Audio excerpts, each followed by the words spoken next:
Well, damn, y'all couldn't even let us imagine for maybe 2 seconds that maybe, just maybe, Renee might be alive. We cut straight and dry to her funeral? Dang. If we don't care about our side characters, just say that. Just say that.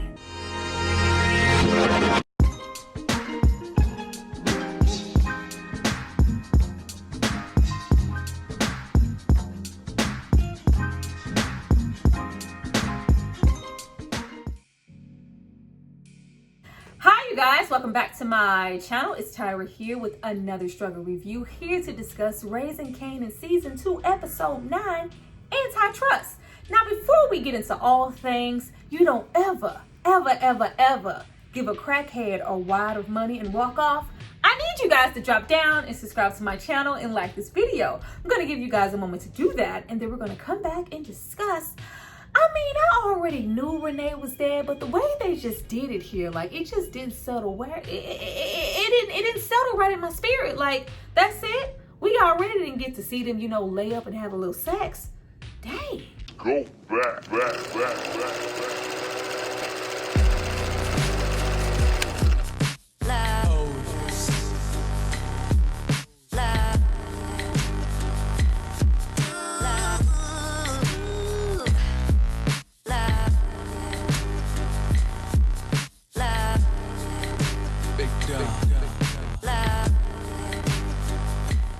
Now that you guys have hopefully subscribed to see more of me, let's get into this episode. Now, we start off immediately with that ominous voiceover from 50 Cent, so we knew somebody was about to die. We start off with Lulu rolling up like smooth butter on Jimmy to take him out and retaliate for trying to kill Marvin and Renee last episode. Now, did we even bother to leave it up in the air and linger? No, we cut and dry straight to a dry ass funeral for Renee. I was like, wow, y'all really didn't care about her. She was just here as the plot device to die.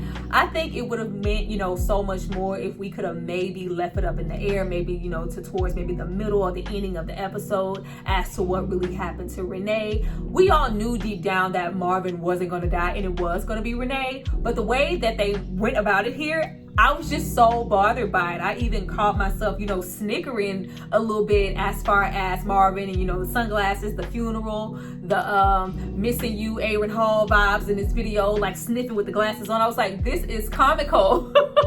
There has been absolutely zero relationships in this show so far, like real ones that we care about, you know, Detective Bergen, that don't matter. That ain't nothing. But I really found myself, especially with her helping Marvin on his journey, that growth, that anticipation, them, you know, keeping it strictly professional, all that anticipation built up as to what they could be, you know, when they finally do get to have, you know, a kiss, an intimate moment, a date. It's going to be really, really special because Marvin really cares about her and he is really making an effort to change. He wants to share with her. He's not trying to fuck her. He is trying to take her out to say, this is what happened in my day. Marvin, you deserve more. Pow, dead, just didn't care. I was like, all right, well, I miss you. I'm talking to you, Renee. Yeah, but we just killed Renee off. I was not feeling it. But after we leave Renee deserving better, we do have this kind of be even a bigger battery in Marvin's back later in the episode when we have him thinking about his life, conversating with Juke, and it's just like, I love like every single statement, every single episode, Marvin starts off the conversation. You know, I ain't shit. I ain't shit. I'm fucked up. I ain't shit. Like, he acknowledges who he is and his faults so easily and really, really wants to change. But honestly, I have been giving Marvin the side eye, not in a bad way, but ever since, you know, he started to go to therapy and he's been redirecting that anger, that part where we had him, you know, everybody back up, let the man in the wheelchair get on, like, try to redirect to be positive. I was like, don't kill Marvin. I feel like they are gearing up to kill Marvin. Even though I knew this whole situation with Jimmy shooting at him, this wasn't that, and it was gonna be Renee. But who Marvin wants to be and how he wants to change for Juke and even, you know, Renee, like, she deserved better. Like, if it was gonna be anybody, it should have been me. Like, the way that I have been living my life and conducting myself all this time, the way that I've treated you, you know, apologizing, acknowledging everything, I really want to change. For somebody who wants to change this whole game that we're in, there is no room for that here. Everybody is expecting Marvin to be Marvin, angry, catch your body, I don't care, it's no skin off my back, like it's whatever. But who Marvin wants to be and who he wants to be to Juke, there is no room for that in this game, and I just see it going left. Even though we have seen, all of these things happen to Juke as to, this is why she developed and became, the jukebox that we met in, Power. But I'm really hoping that the straw that breaks the camel's back is not going to be, Marvin finally stepping up and them building that strong bond in their relationship and Marvin getting taken away from her. Because I feel like that would just be the ultimate I really hope it's not that. I love Marvin. Don't take Marvin. Speaking of Marvin, we spent a whole lot of time with Sam this episode. Even though Sam is on drugs, Sam is a whole vibe, his whole vernacular. I feel like if he wasn't on them drugs, he would have all types of swag, because every time he speaks, I just feel like he's finna give us some old, spicy, hot New York, Queens, 16 bars, writing in my book a rhyme, all the words past the margin. To hold the mic up, throbbing, mechanical movements, understandable smooth shit that murderers move with. And these things, I just feel like he could give us that kind of energy. But nevertheless, he's on drugs. He is on drugs and he has been sitting on this information. We already saw him peep Kanan and Malcolm last episode. And of course he says here that he has this whole revelation. Like, the fact that they just keep on picking him up. Like, sir, I need you to change your routine. Stop robbing the same little corner store. You get picked up for robbery and little crack rocks like once a week.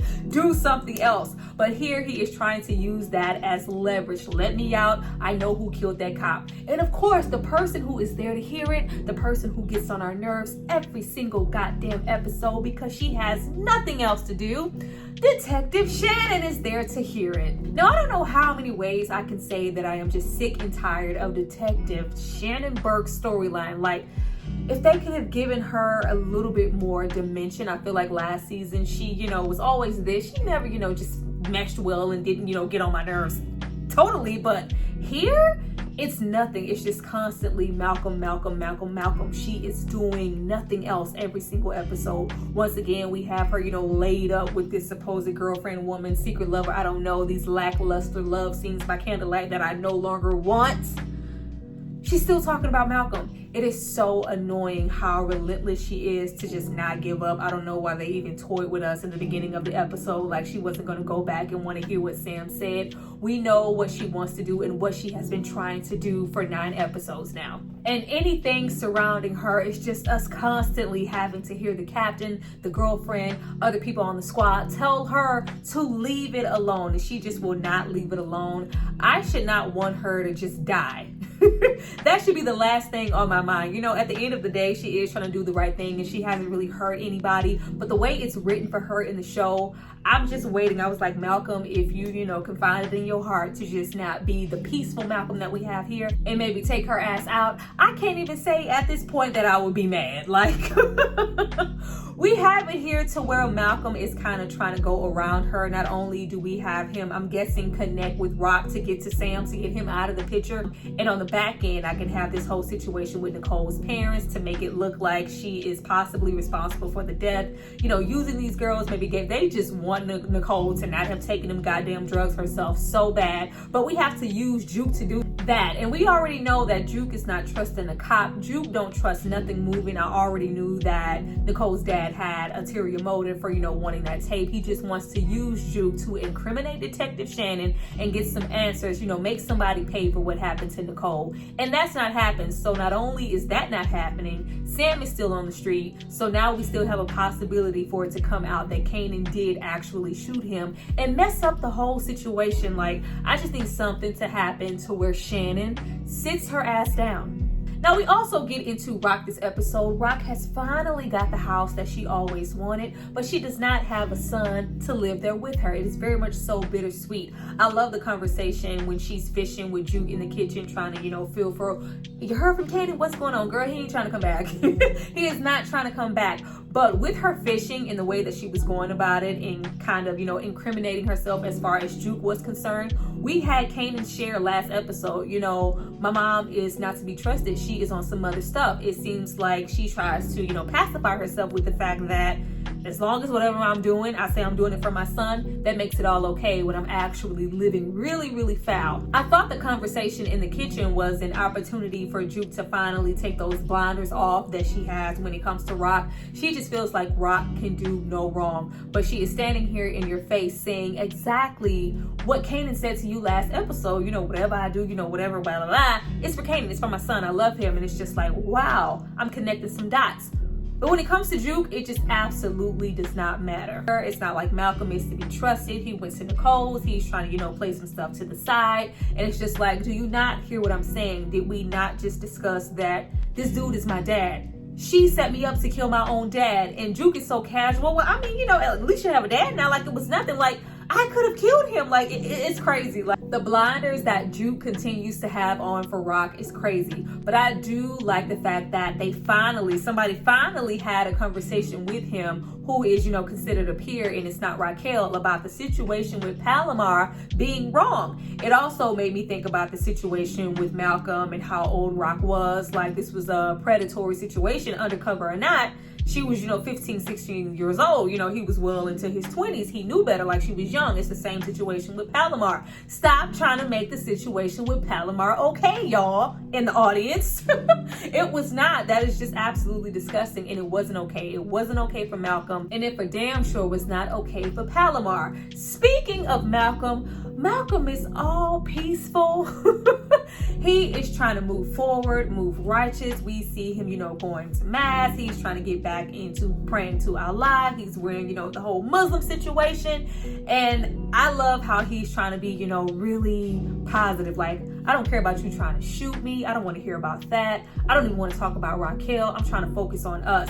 I love this versus the Malcolm that we got in the beginning of the season that was moving. Yeah, get in the car, I'm outside, I'm your dad. Like, he was doing a whole lot, but he waited, properly, and he's allowed Kanan to really, wind up and warm up to him, which is great. But child, I got real negative and got, real devil on Malcolm's shoulder when we have Kanan say, like, you know what, okay, well, forget that. Did she always know that you were my dad? I was like, yes, she did. Tell on him. This is your chance, man. Throw her ass under the bus. She would not, give you the same justice to go, oh no, that's not for me to speak on.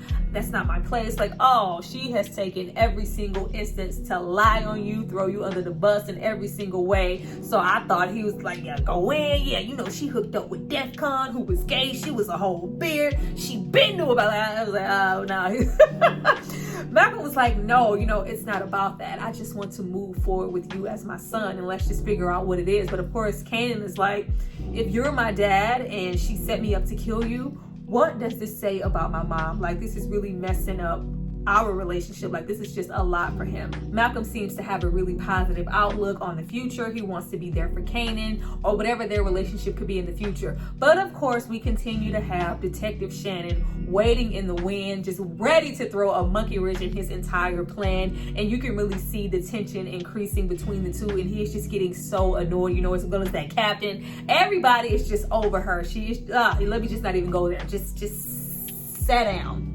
Now, speaking of sitting down, we also get into Famous this episode. Like, look at here, writers. I'm not going to sit here and let y'all play around on my intentions as far as what's really going on with Famous. Last episode, we were definitely giving off crackhead desperation tendencies. This episode, we're all cool, calm, and collected. And now we're just solely worried about being thrown out of our apartment. Of course, Crown Camacho is gone. He's not around to give the landlord or whoever any more free studio time for his girl. So now we are in jeopardy of losing our stuff.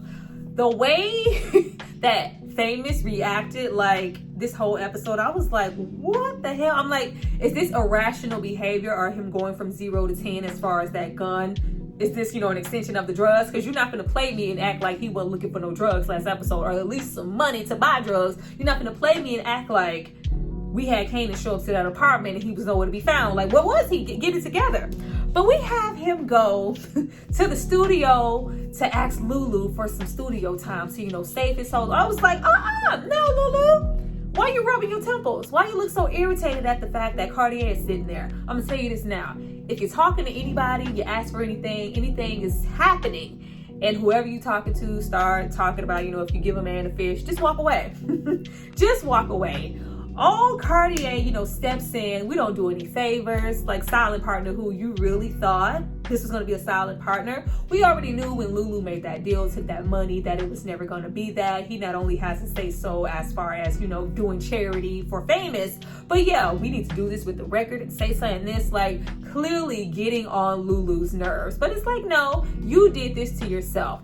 This leaves Famous in a really, really tight spot. He goes to Kanan. I'm like, that gun is hot as fish grease. Like, we really using that gun because we just happen to run into Freddie. And, hey, I might need to be a stick-up kid. I might need to move like Freddie so I can save my apartment. All of this just so he can be lazy. Did anybody ever think about getting a job? You ain't going to school. He is just so content and just so lazy and so desperate. We get the gun, we roll up on Freddie, who already knew, nigga, you ain't Kanan. You ain't about that life. You ain't gonna shoot me. So he bugs and Famous just kills Freddie out of nowhere. Just kills him. Just scared, shook, and kills him. Because we decided to be a stick-up kid overnight and rob somebody, but we wouldn't rob somebody who knows us, knows our face, and knows our voice. Okay, yeah. But now he caught a body. The streets need a body. Famous has a body. What's going on with his character? Pick one and stay there because I'm confused. Now, lastly, let's discuss Rock, Sal, and Unique. Sal and the whole mafia organization here, like, I don't understand how they've been living this long. Like, I don't know if how weak they are or how weak Sal is displayed to be. We have, people who are in the mafia coming at him. You're like, you're just going to let this stand? They just killed Jimmy, or you're not going to do anything about it? And of course, this works in Raquel's favor because she never has anybody to answer to. I'm moving the way I want to move. Y'all are just, a lower man on the totem pole as far as who is really in charge. You even have to, do a chain of command to talk to somebody and know what's what before you can even come over here and counterattack me and my people. But the way that we have Sal just displayed here, it just bothered me. It's just like you are showing your hands. You are telling, Unica, I thought, you owe me a favor. Like, nah. First of all, nobody owes you anything. If the mafia is just solely based on a chain of command, Marvin was supposed to come to me. The real person who didn't come to you and, was doing side deals and what he wanted to do multiple times before he even met Marvin was your son, Marco. This time he just so happened to die, and that's nobody's fault. But even the way that, the other guy was coming at him at the table, like, she is kind of in control. Rock has been controlling this. You adjusted the deal. You let her come in, and sell in, New Jersey. And then once we have him talk to Unique, and it's just like, I was trusting you. Marco vouched for you. I brought her in.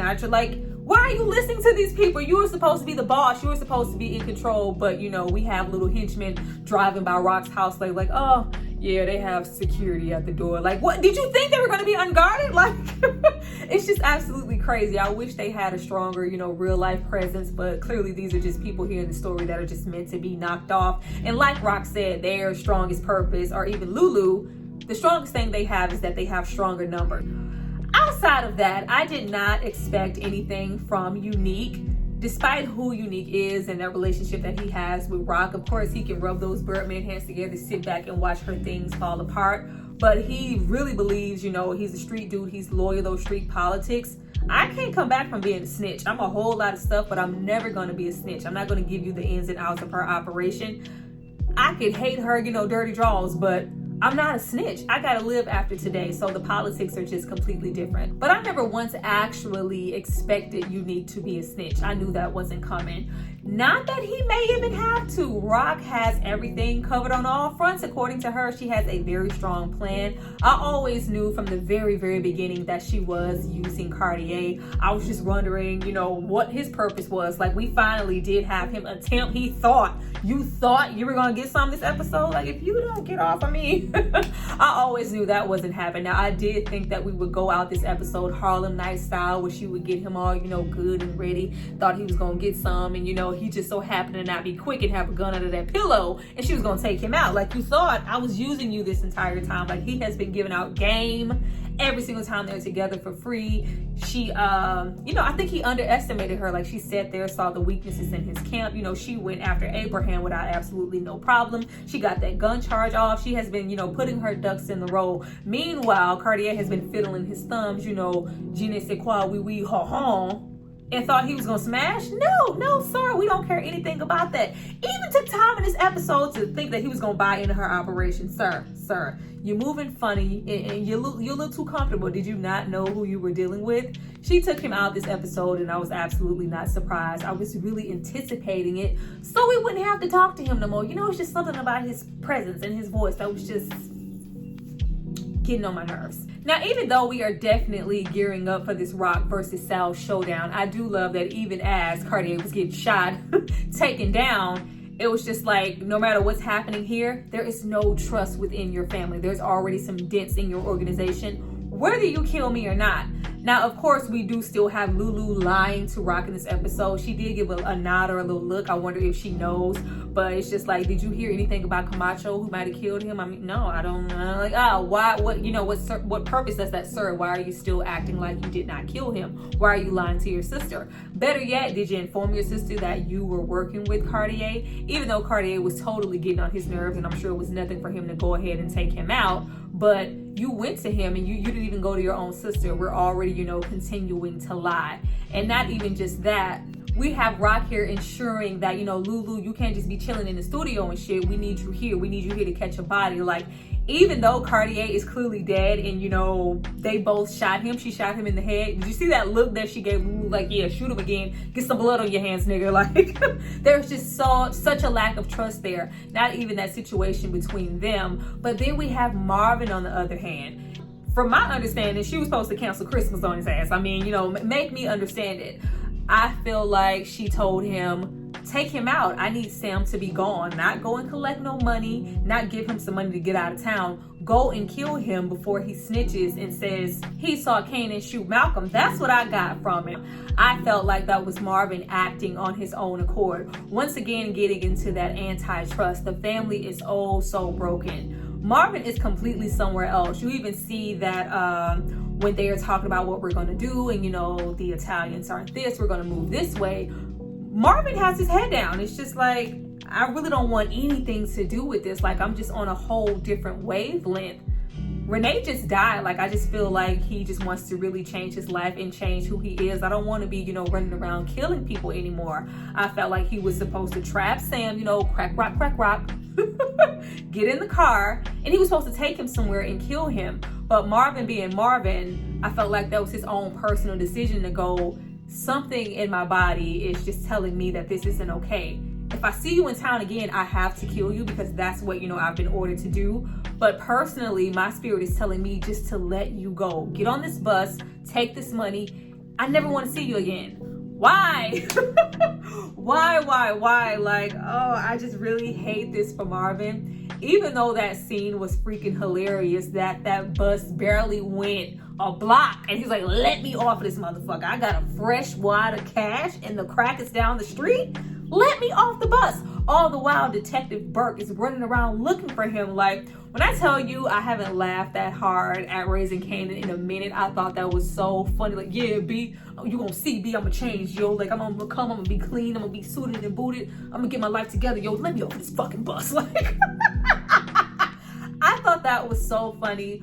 But I just felt really bad for Marvin. Like, I'm like, this is going to come back on Marvin. You had one job. Not only did we have the plan fall through with the detective and Juke and them thinking that she was going to rat or incriminate Detective Burke, but we have Sam back on the street at which he may happen to run into her and he may, incriminate Malcolm and Kanan yet again. Like, I was like, damn it, Malcolm, could you not follow the bus? Could you not make sure he got his ass out of town? Like, this was the best thing that we could think to do. We gave a drug addict like 5 G's of money and sent him on his way to change his life.